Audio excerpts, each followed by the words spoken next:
J'appelle maintenant à la barre Denis Philippe pour la troisième, mais pas dernière, carte blanche de cette journée.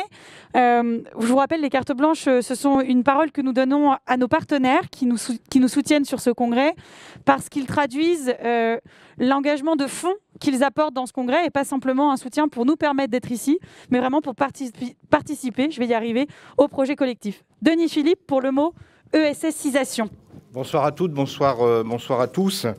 Je veux remercier ESS France pour l'organisation de ce congrès et l'intervention et l'invitation qui nous a été faite à intervenir au nom d'Aesio Mutuel, au nom de son président Patrick Brottier. Je veux parler d'une dynamique qu'Aesio Mutuel a lancée il y a maintenant plus d'un an, l'ESSisation, c'était l'objet de la table ronde que nous avions précédemment. On a beaucoup entendu parler d'ubérisation cette dernière décennie, et notre message, le message de notre mutuelle, est d'inviter l'économie sociale et solidaire à reprendre les rênes d'une innovation à la fois sociale et économique pour répondre aux défis de notre société. L'ESSisation, c'est dire à l'ESS qu'elle est parfois caricaturée, souvent imitée, mais jamais égalée pour représenter l'économie d'avenir à laquelle aspirent nos concitoyens. Une économie qui vit dans les territoires et ne se déconnecte pas de son écosystème, une économie intégratrice, une économie moderne qui a su agir avant l'heure pour le bien commun. On ne peut pas regarder le social et l'économique comme deux faits à opposer. L'ESSisation invite donc ainsi l'économie sociale et solidaire à faire preuve de conquête économique pour investir des secteurs d'activité où elle n'est pas encore présente, parce que l'ESS doit retrouver l'audace qui l'a mené à être leader de nombreuses transitions sociales. Je veux citer l'insertion par l'activité économique, l'économie circulaire ou encore la création de la labellisation bio.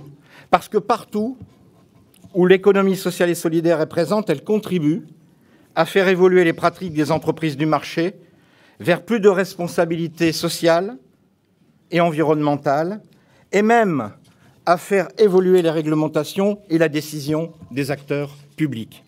Parce qu'une ESS présente à tous les secteurs, c'est faire vivre une économie plurielle, avec une offre diversifiée et une fertilisation croisée entre les acteurs lucratifs, non lucratifs et publics, qui coagissent en bonne complémentarité et en apportant chacun leur plus-value.